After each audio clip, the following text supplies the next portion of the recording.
Good evening Lake Palestine, and welcome to the Factoid. I'm Hank Hydrilla, and with me as always is the lake area's most trusted anchor, Joe Lakeside. Good evening Hank.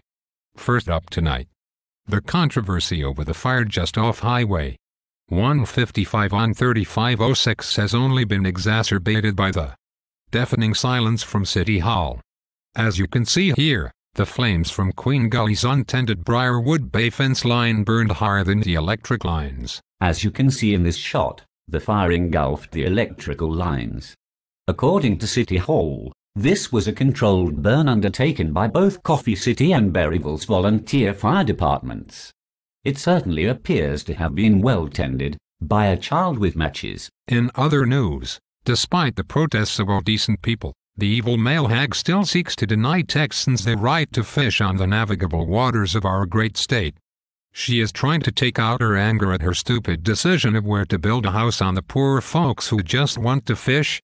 Shame, shame, male hag. A question for Luke Duke in tonight's Ask the Experts segment. The viewer asks, who is the CCCC running in the November city elections?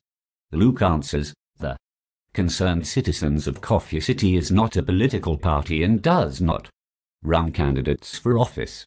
It is a private citizens watchdog group formed to fight the overreach of the city and property taxes. However, I will personally back those citizens running for public office who hold the following values. For council, I am looking for a candidate that insists on complete council oversight of all city business, including the municipal police and fire departments. A candidate who understands the need for fiscal responsibility and austerity, one who understands and advocates transparency in the city government. A person who will follow the laws of the state of Texas, and vote accordingly. A candidate for mayor must be a leader who will take the city in a positive, reasoned, fiscally responsible direction. A communicator who listens to the citizens and responds politely, regardless of the subject.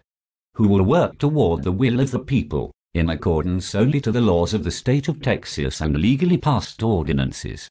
I will not back anyone I suspect has a hidden agenda, displays incompetence, has anything to gain, displays intentions other than serving the people, is a city employee, or is endorsed by a city employee or appointed alderman. Next, a question for Ghost, the administrator of the world-renowned website ConcernedCitizensCoffeeCity.com, from a viewer who asks to be referred to only as dark-skinned Mexican fishing from the bridge. He writes, why aren't citizens notified about projects and money spent by the EDC? Ghost answers, Mr. Fisherman, I had to check into this, since the EDC board acts like it is an enormous burden to post these events before they spend the money. Turns out the law governing this is so simple even a retarded idiot in the first grade could do it. 1. Pick a project from the 8 approved items on the list. 2. Get council approval. 3. EDC posts a notice 60 days before any money is spent. It's just that simple. Why the Coffee City EDC cannot figure it out is beyond normal comprehension. I guess they are not as smart as a retarded imbecile in the first grade. This just in. In a desperate attempt to raise money for the community abortion center, Hubby Chong, seen here, and Mayor Tone, seen here, have been seen at Club Ignite attempting some rather unorthodox fundraising methods. Finally, in our Back Talk segment, an email from a viewer in Emerald Bay who wishes to go by the name Lacey Underall.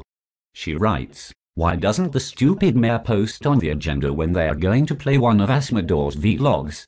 I'm afraid I'll go up there and listen to all of that BS, then nosy flick. What a rip that would be. Can't they perform this public service for Aziz's multitude of adoring fans? Well, Lacey, the question neatly answers itself.